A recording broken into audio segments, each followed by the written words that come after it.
Tring in Hertfordshire. Such a lovely area. Beautiful rolling Chiltern Hills. They have got a traditional hardware store. You can buy screws individually. There's no end of things to do in Tring. The train station is miles away. They haven't got any banks anymore. It makes up for it in other ways. Got an incredible amount of amazing stuffed animals. Dead stuffed animals. Kids love it. It's just fabulous. Zebras. Dogs. The leopards. And the wasps. Elephant seal. There's an amazing bear. Big cats. Sarah Brightman. Lots of I think Rothschilds. there's a football referee, but I can't remember what he's called. It's a wonderful place to go. You've got to come along. You know what? I love the snakes. Mark Steele's in town.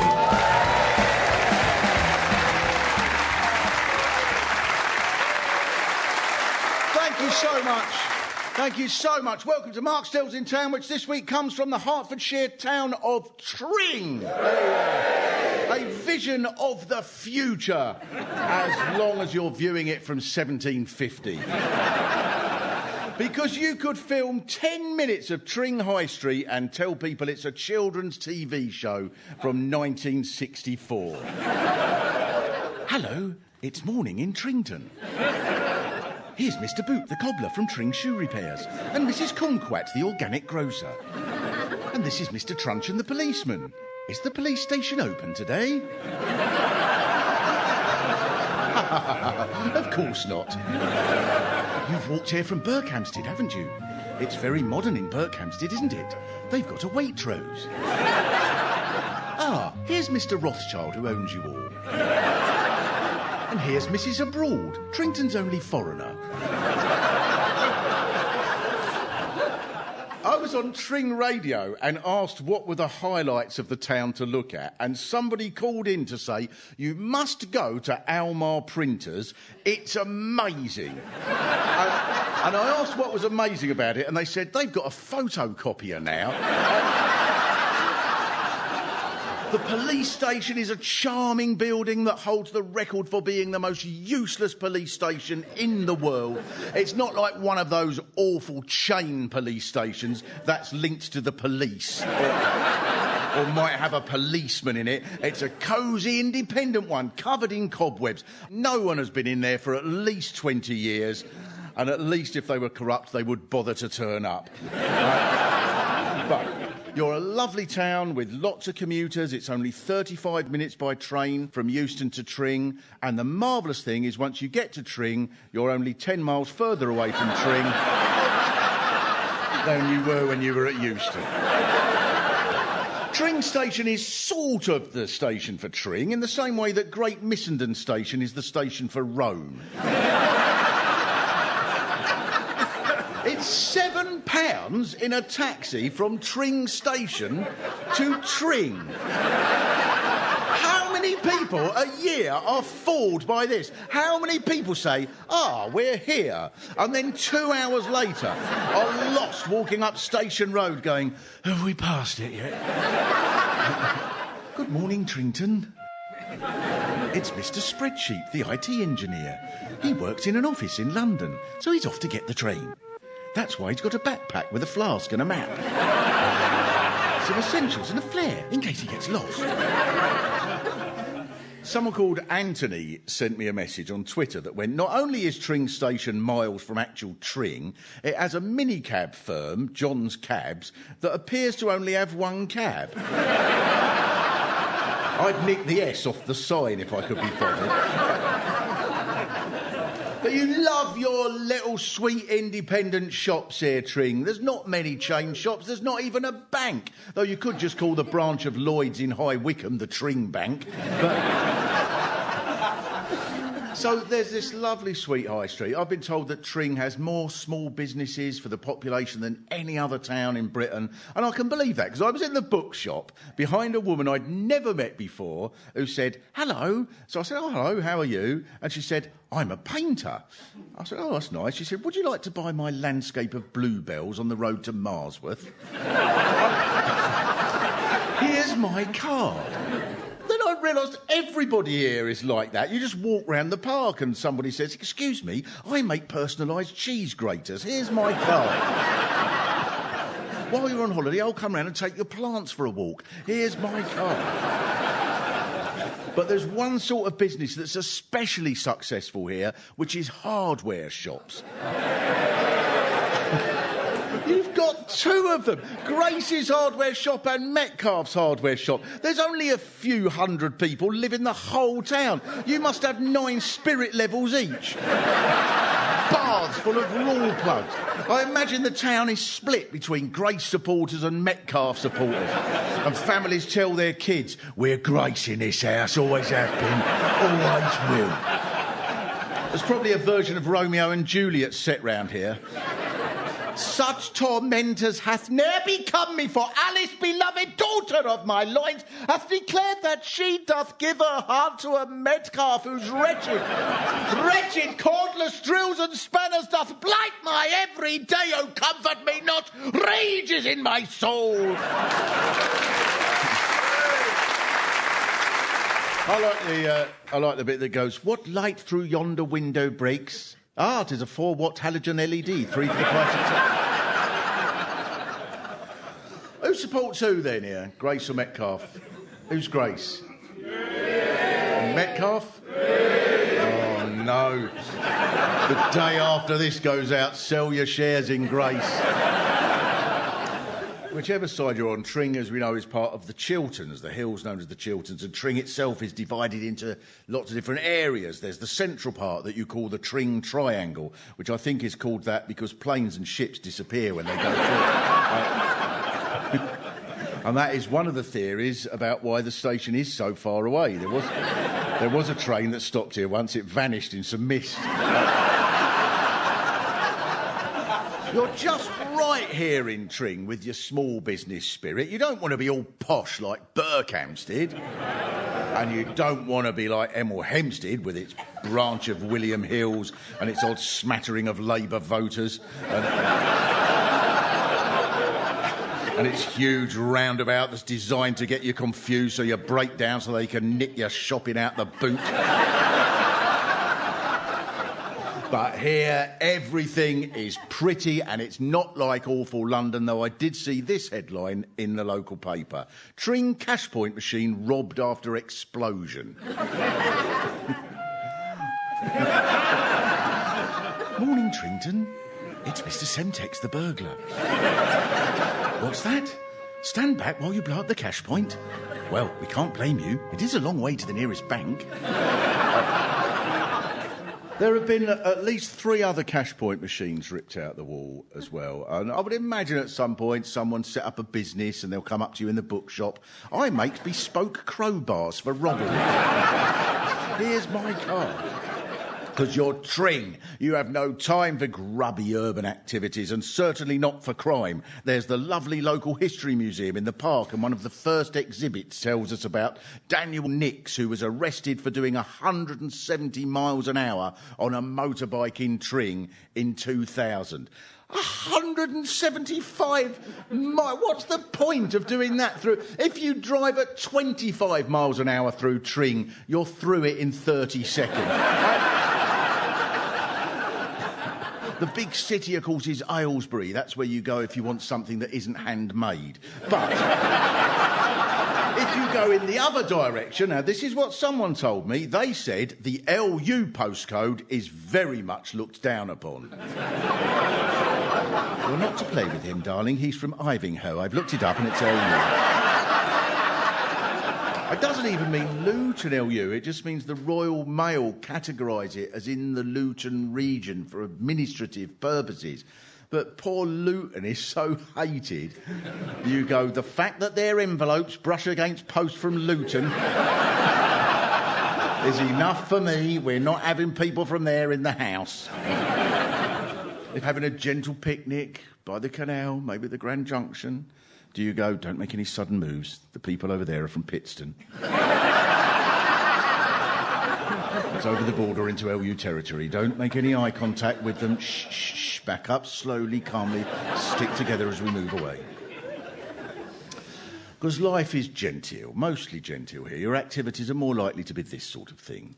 Book I read, Byways by Railways, a series of walks near railway tracks. Tring to Cheddington, and this is how it starts. Start, Tring Station. The single-storey ticket office at Tring Station is utilitarian and, quite frankly, ugly. Which may explain why it's been banished miles away from the town itself. I leave the towpath, it says, and head across the fields to Cheddington, which is most notable for the great train robbery in August 1963. One of Buckinghamshire's most infamous crimes. One of? You wouldn't think that the Chilterns were capable of all this, especially not Tring. This is more the sort of story you'd expect here.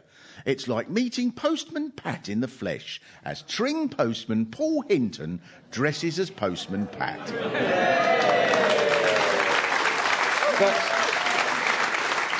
Now, is Ben here? Yeah. So, Ben, you were telling me that he's your postman. Yes. Paul Hinton, Postman Pat. So, well, the first question is, if you're going to dress in a sort of funny disguise and you're already a postman, how do you dress as Postman Pat? He wears shorts. I think that's probably his All most... postmen wear shorts. Is that all you need to do to be distinctive in Tring? And he's got Jess the cat as well. I read in the article I read online, the cat was stolen. Oh, really? Is that true? Yeah. It's just crime and vandalism and sordid goings-on in Tring. It's like South Los Angeles here. In the mean streets of Tring, a punk gotta get some bling, you need dollars by the load, you make the cash pine explode, or you ride with your homie rubber cat from Pat the Postie and you won't get found, because there's no cops around, because they gotta come 4 miles up the Berwick-Hampstead Road.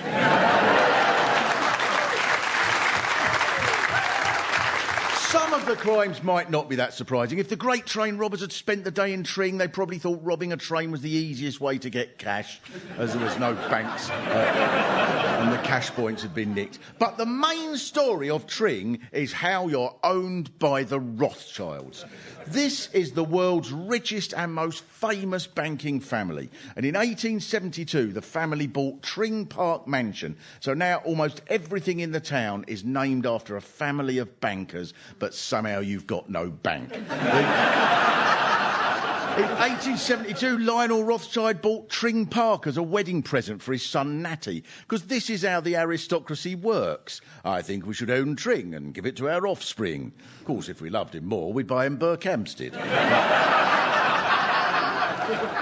And Tring Park wasn't just a park with a seesaw and a sandpit. It included Tring Park Mansion, with about 50,000 rooms, and a whole branch of the Rothschilds moved there. So now Tring is all about the Rothschilds. There's Rothschild's House and Rothschild Place and Rothschild Museum. There's the Rothschild Doctor's Surgery. You expect to see Rothschild tattoo parlours. I bet if there's an S&M society, there's a plaque outside saying the GIMP masks in this facility were generously provided by the Rothschild Foundation. And the Rothschild who came to dominate the town completely was Natty's son, Walter. In his biography, which was written by his niece, Miriam, she wrote, "The Rothschilds are a truly incestuous family."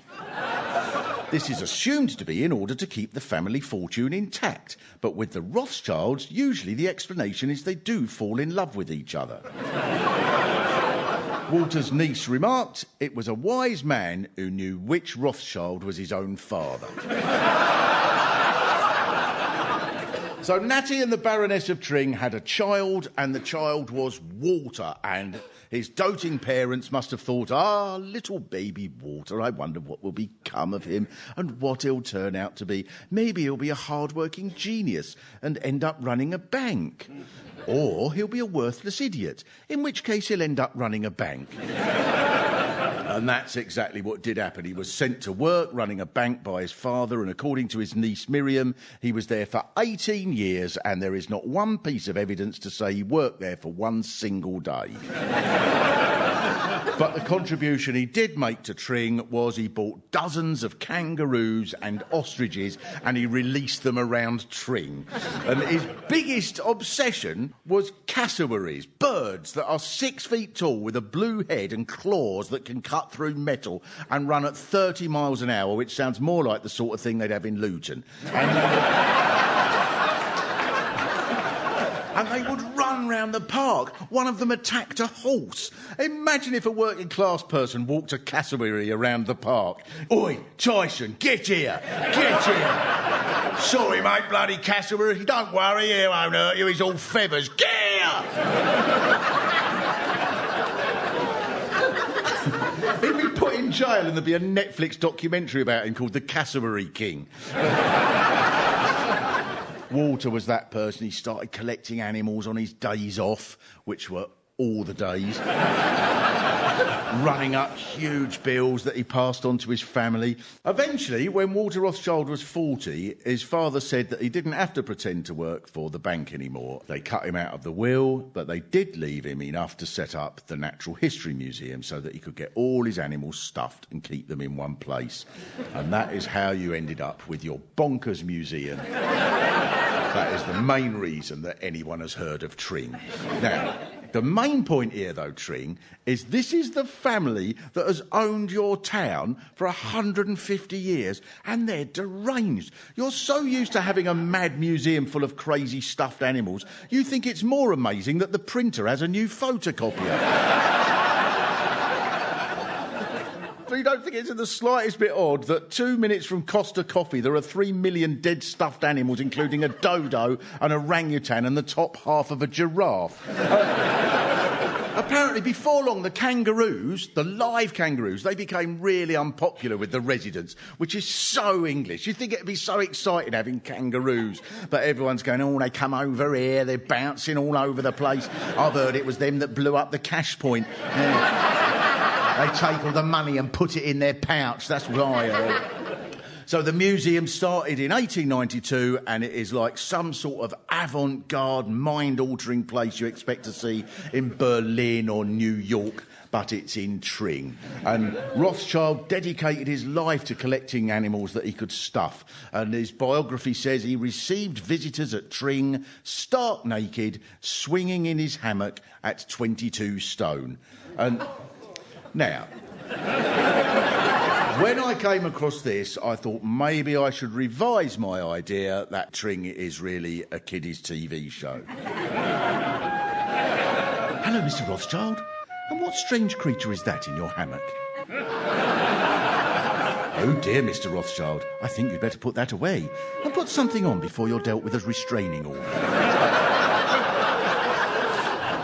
Rothschild used to drive around Tring in a carriage pulled by zebras, having trained them specially. He drove them to Buckingham Palace to meet Princess Alexandra. This is all very Tring, that in the 1930s, Walter Rothschild had 2 more zebras to take him about than the number of taxis the whole town has 90 years later. He kept giant lizards, but they escaped and ate all the lilies in the pond. He procured 144 giant tortoises, and there's a famous photograph of him sitting on the back of one, and he would steer the tortoise using leaves of lettuce. And this all went on in quaint little Tring with your happy market and everyone painting bluebells. The heart of a town is a scene from a film made in 1967 by a bloke who'd eaten a pound of acid. The first thing you see when you get into the museum is a smiling polar bear. And I thought there must have been thousands of kids over the years who have gone in there excited about a trip to the museum and then run straight back out, and they've been in therapy ever since. There's a giant sloth in there. There's a stuffed elephant, stuffed lions, mandrills, an emperor penguin, every type of creature from around the world lovingly stuffed. He went to the Galapagos Islands to collect the tortoises. He went to the Seychelles to get some more. According to a natural history of Walter Rothschild, Walter acquired Ratuma, reputed to be the largest tortoise in the world, who was thought to be 150 years old. He had lived for many years on the grounds of a lunatic asylum in the suburbs of Sydney, where he had arrived as a gift from the King of Tonga. See, you just go, yeah. Anywhere else, they go, what? There's 40 mental things in there in a row. But Nothing surprises you here. Nothing. It wouldn't surprise if I went then. Walter went to Iceland to collect a sea lion that played the xylophone, and when it arrived in Tring, the sea lion fell in love with Stanley Baldwin, who made him Minister of Transport. I think we learned about that at school. I'm sure everyone from Hertfordshire goes on school trips. Is that the first time you all went? When I was on Tring radio, a man called in to say he used to go there as a kid, and he always played a game where he tried to throw aniseed balls into the crocodile's mouth. So maybe in 500 years, a biologist will study that crocodile and write, "I have become certain that the crocodile lives off a diet of aniseed balls." Now, I would like to speak to Simon, please. So, Simon, your job is? Security manager at Tring Natural History Museum. I've been looking for the guy throwing the sweets into the crocodile for some time. Could you give me his details? So, Simon, you were telling us about this Victorian obsession there was. Well, yeah, the Victorians had obsession with collecting animals. Rothschild started collecting from the age of 5. That would be quite disturbing, wouldn't it, if you had a 5-year-old? He had his own taxidermist at the age of 7. What are you doing, darling? What have you done to the cat? How long does it take, Simon, before you stop seeing the museum as odd and you just go, "Oh, right, another giant sloth"? Never. There's 1.1 million exhibits back of house. It's the world's best collection of birds, eggs and nests. It's a national collection. And I've got 10 scientists who are completely unique individuals who are very interesting. And then the people from Tring come in as well. What's the questions that the kids ask? Well, we look at the penguin. We have the first penguin that was stuffed in the world, and it's 6 inches too tall because they'd never seen one before. So I tell everyone when they brought it back to preserve it, they covered it in chocolate, and that's where that's where penguins come from. Don't chuckle. I had 17 media experts come in, and I told them that story, and half of them believed it. That's probably been written in someone's PhD now. Strangely, the most incredible exhibits of all are not the giant things, but the fleas. Because at the edge of one of the galleries are the famous fleas of Tring, brought back from Mexico, where they'd been dressed as Mexicans. That's to say, lest there be any doubt or confusion, the fleas have little flea-sized Mexican costumes. You all think this is normal, don't you? So I was doing a show in this theatre and someone shouted out towards the end, "Have you seen the fleas dressed as Mexicans, Mark?" And of course I thought this was a joke, but everyone was screaming, "It's true!" And I went, "No, of course it isn't." And everyone was going, "Yes, there are! Of course there are fleas dressed as Mexicans, you idiot! How can you think there aren't fleas dressed as Mexicans?" Because you're the only people who hear about fleas dressed as Mexicans and go, "Oh, yeah, I've seen those." So, Simon, I've got to ask you, how did the fleas get there? On a bike. They were gifts. They were Victorian curios, so they used to be presented as gifts. We didn't have PlayStations and Xboxes in those days, so husbands would buy their wives these curio as gifts, and we sell them in the shop for Christmas if people want to come and get some. Here's my card.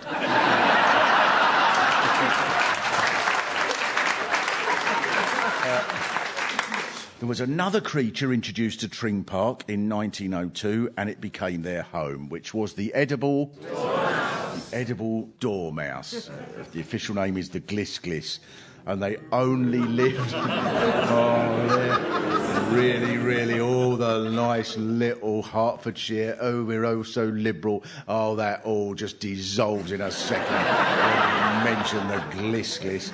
They only lived in mainland Europe. The Romans used to eat them, but Walter Rothschild brought them here and they bred until there was millions of them all over Tring. A report in 2006 said they live in your loft, they gnaw through your wiring, strip fruit trees, you can't touch them because they're protected, and they all descend from 6 brought to Tring by Baron Rothschild.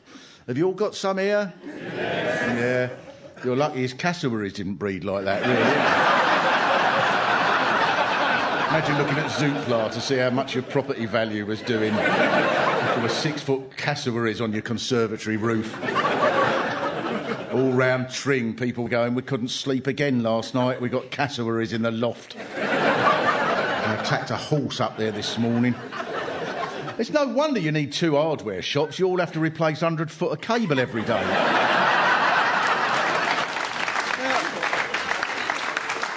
Do you all eat the gliss, the edible dormice? No. You should exploit your resources, Tring. You're usually keen on the spirit of small business. You could get Nigella up here. I love something small and furry, don't you? I was thinking of Walter Rothschild as an eccentric English gent with his strange animals, a jolly sort. It's not like he did anything important, but he was the MP for round here. Somehow, people thought that bloke who lets lethal birds loose and greets visitors while naked in a hammock, let's put him in charge. And that, I do grant you, now doesn't seem that mad. Walter Rothschild was also one of the key people who signed the Balfour Declaration, which was for the British government's agreement on rules for setting up a Jewish state in Palestine. And his proposal was for a 3-state solution, one for Jews, one for Arabs and one for zebras. Maybe one reason why the Rothschilds bought Tring and Walter put the museum here was they knew it would be safe. What harm could come to any of the exhibits in cosy little Tring? And that's how we come to the Great Feather Heist. Do you all know about the Great Feather Heist? The incident in which the museum was broken into and millions of pounds worth of feathers were stolen in a great British crime. One day the security man noticed a window at the back of the museum was smashed and a couple of people looked around and they couldn't see anything, so they assumed it was just a vandal. Maybe there was a new business in the area where someone says, "Hello, I'm Marjorie. If you'd like a random window smashed, here's my card." But 1 month later, it was discovered that huge drawers full of valuable feathers had gone missing, and many of them were feathers that Wallace had collected, and he'd analysed them to make a valuable contribution to the theory of evolution, and no one had noticed. They'd gone. Like the management of the Louvre going, "Oh, did there not used to be a painting of Smiley Woman?" The thief was a man called Edwin Rist, who was 20 years old, and he just walked in through the window that he'd smashed, and he filled a suitcase with feathers, walked to the station, which must have been the hardest bit. And it's recorded that he got on the train and that the guard actually asked if he wanted any help with his case, and he went, "Oh, no, thanks, mate. It's light as a..." No, it's not. Now, the reason Edwin took them was he was a fly fisherman who was an expert at tying feathers in a perfect knot for the bait. And the price of top-quality feathers could be $100 each. And as well as being awarded by Fly Tie magazine, the fly tyer of the future, Edwin was also a professional flautist. Even better, he wanted to sell the feathers to fly fishing experts so he could raise the money to buy a golden flute. It's not normal. It's like some sort of psychedelic prog rock album made in 1967 by someone who swallowed all the mushrooms and made some silly record where they go, "He took all the feathers and he ran with a swish, all purple and crimson, to wave at the fish for a golden flute as his only wish."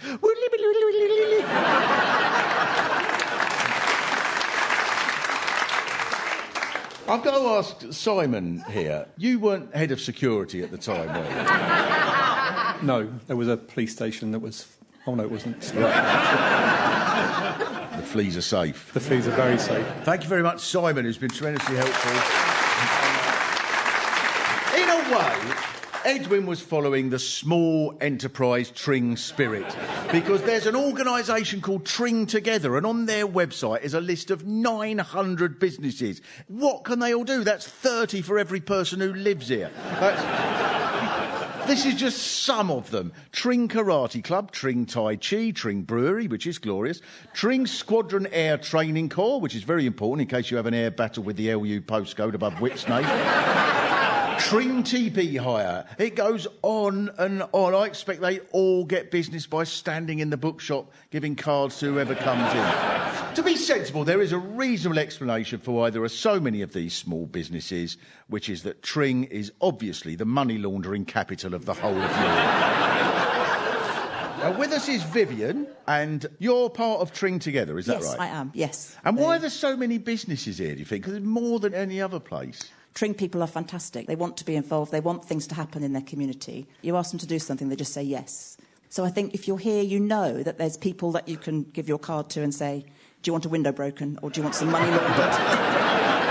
And your friends will be your customers. So I think that's part of it. You could show me this book, Tring People. The whole book is just pictures of people with their businesses, and it's just got a picture, and then at the bottom it's got what the business is. And some of them are brilliant, because a lot of people have got more than one business. This is one. Nigel Nutkins, fruit juice manufacturer and sports therapist. Malcolm Ferris Lay is tea consultant, whitewater rafter and Highland dancer to the Queen Mother. Some of them must be made up. In the end you think, oh, nothing had surprised me. The next one will just go Billy Flapjack, harpsichord repairer, Zeppelin pilot and hitman. Vivian, I've got to ask you this. With all these businesses, do you need money here? Can't you just barter? Can't you just go, I'll make your mustard, you grow me a spring onion, I'll come round and repair your shower and you can dance for my Queen Mother? Well, is this why you don't need a bank? my husband is an IT repair person, and his first ever job that he did, he was there for probably like 3 hours fixing someone's computer and came home with a bottle of wine. So, well, he's got done there, let's be honest. Yes. I wouldn't follow his business plan. He's been mugged off proper there. Why isn't there a Berkhamsted together? Seems to be one. Well... Not got it in them, have they? No. Well, there was a Berkhamsted together. Tring Together managed to get lots of people to volunteer to help, and Berkhamsted wasn't quite like that. Can we not put this bit out? Am I right, though? Am I right? Yes, thank you. Sometimes, Vivian, you have to speak truth to power. I went there yesterday. It is a bit up itself.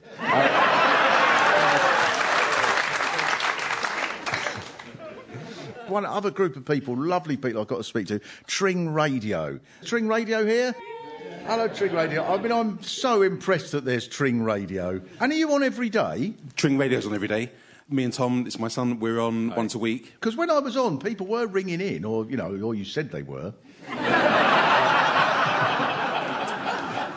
We do try and encourage people to interact with us, yes, we do. So what news is there then in Tring? There's no news. No, we just play music and have a chat about stuff. No news at all? We were live on air the other night, weren't we? And a car overturned, didn't it, in the road? Not far from the station, so we reported that almost live. Your traffic reports would have been brilliant a few years ago. Well, I'm afraid there's quite a lot of kangaroos in the road at the moment. Other places near here. Right, so someone sent me a message insisting I went to cow roast. So, I went to cow roast, but it was a shame, really, because I only had a day and you can't take it all in. Now, very naively, I planned to go there for a Sunday roast at the Cow Roast Inn, because the Cow Roast Inn in Cow Roast must do roast cow, but it's the only pub in Cow Roast, and it's completely derelict and boarded up. And that's all there is in Cow Roast, just a crumbling building, about 3 houses, a garage, nothing else, like a little town in a western. You can imagine someone going, this has always been a one-horse town around here, until a cassowary came down from the past and Tring. Now we don't even have the one house. Some of our fellas went into Tring to rob the bank, but they couldn't find the bank, so I guess we ought to make do with what we got. The one thing they do have near there is a massive building called Norcott Hall, where Eva Perón, First Lady of Argentina, lived. Do you know all about this? It's unbelievable. It's true. Right, so what was she doing up there? I went up there. There's this massive gated mansion that is currently for sale for offers in excess of £7 million. And I'll read part of the estate agent's notes. This vast property with extensive grounds is packed with amazing features, such as a balcony that is ideal for singing off. Perfect for appealing for your nation not to cry for you. Only 5 minutes walk to 2 hardware shops. The list of people who have lived here is amazing. Someone said to me, if you're lucky in Pam's Sandwich Bar, you'll bump into Graham Poll, the football referee. The top referee who became famous because he gave the same player 2 yellow cards but forgotten he'd given him the first one and should have sent him off. And rather childishly, I think a lot of people only remember him for that. And if you did see him in Pam's Sandwich Bar, I'm sure he'd say, hello, I'm a referee, I'm available to come round your house and adjudicate on any game that you play. Here's my card. Oh, hang on, I've given you 2 by mistake.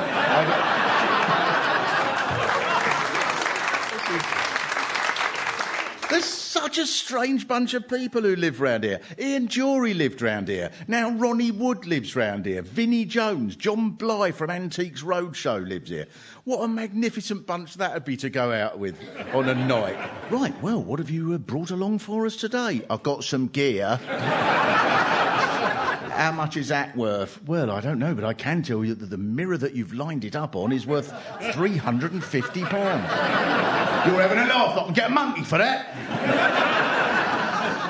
Do you all know who lives in Champneys Health Spa now? Frank Bruno lives there. He lives, of course, means nothing to you. You've got bloody Mexican fleas. The famous actress Dame Peggy Ashcroft lived here in the park. She was a dame and she lived in the park in a sort of bandstand thing. Dame Peggy Ashcroft, one of the most famous actresses in British... lived in your park. Yeah, what? In the park. So, in the park, in a bandstand. Yeah, I know, yeah.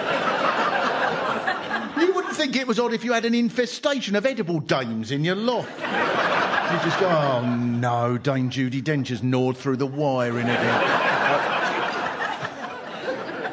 The reservoirs here are huge in the world of bird watching. I'm not sure I trust the book The Birds of Tring. It lists the birds that are seen there. This is just literally the start. Shoveler, teal, goldeneye, goosander, smoo, greenshank, redshank, little stint, dunlin, sandpipers, ospreys, sedge warblers, reed warblers, migrating arctic terns, black terns, swallows, swifts, on and on. Anywhere else you'd think they were just making it up, but I'd believe it here if it went griffin, pterodactyl,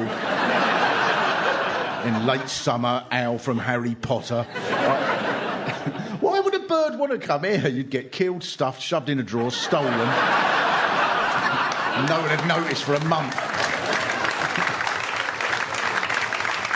It's blissful up on those reservoirs. Do you all go up there? Yes. It's beautiful. I was up there, it's just so tranquil. The light just twinkles off the water, the swans dive in front of you, and there's a lovely shelter up there with a sign on it that says this shelter was paid for by a donation from the Rothschild Foundation. Of course. And across that, someone has drawn a knob. Of course they have. And under that, I was so tempted to draw... This knob was drawn by a felt pen paid for by the Rothschild Foundation. There's North Church, where you can visit the grave of Peter the Wild Boy. He was a feral boy in the woods of Germany who walked on all fours and lived on acorns and was found by King George I's huntsman in 1724. And the king brought him back here and put him in a suit and kept him as a pet. And I don't know why I'm bothering you. You're not going to be impressed. You know? Yeah, we had a nest of wild boys in the garden. Dug up the lawn. There's a book called The Washingtons of Tring about how George Washington's family lived in Tring until 1656 when George's grandfather moved to Virginia. And it's not surprising. The Rothschilds, the Washingtons, they all come from here. There's probably a book called The Einsteins of Tring and the Beyoncés of Tring and the John the Baptists of Tring and the Wayne Rooneys of Tring. I bet there are conspiracy theories where people go, all the families that rule the world come from there, right? The Washingtons came from there, and what did George Washington do? Chop down a cherry tree with an axe. And where did he get that? Eh? The one place that's got 2 hardware shops. Think about it. So everything here looks like Trington, but it's not like that. There's a front garden competition, of course there is, but you expect to see the winner is Mrs. Birkenshaw, who has supplemented her lovely use of geraniums and lavender with a stuffed mammoth, with Dame Shirley Williams riding on it. Maybe there's something in the water from the reservoirs and the Chiltern Hills that makes this place so surreal. Nothing is quite as it seems here. The brilliant thing about Tring is you'll never quite work it out, I don't think, and it's probably best not to try. So it is like a children's story, but it's not Trington. It's like a story from Alice in Wonderland. So I will leave you, Tring, with this story from the famous book by Lewis Carroll, which is possible that he wrote after visiting here. What happens when there's a crime? Said Alice to the cassowary. Oh, there's no crime here, she said. And if there is, we just go to the police station. Then will the policeman solve the crime? Asked Alice. No, because there isn't one, it's empty. And if there's no one to register a crime, there can't be any crime. So who makes the important decisions round here? Asked Alice. The edible dormice, of course, said the cassowary. They decide if your electricity cables get gnawed and if you get any sleep, and they're protected because they're in charge. Where shall we go next? Asked Alice. We could go from Tring to Tring Station, it said. But isn't Tring Station in Tring? Asked Alice. Of course not, said the cassowary. What would be the point in that? All right then, said Alice, but how will we get there? In a carriage pulled by fleas dressed as Mexicans and zebras, of course. How else?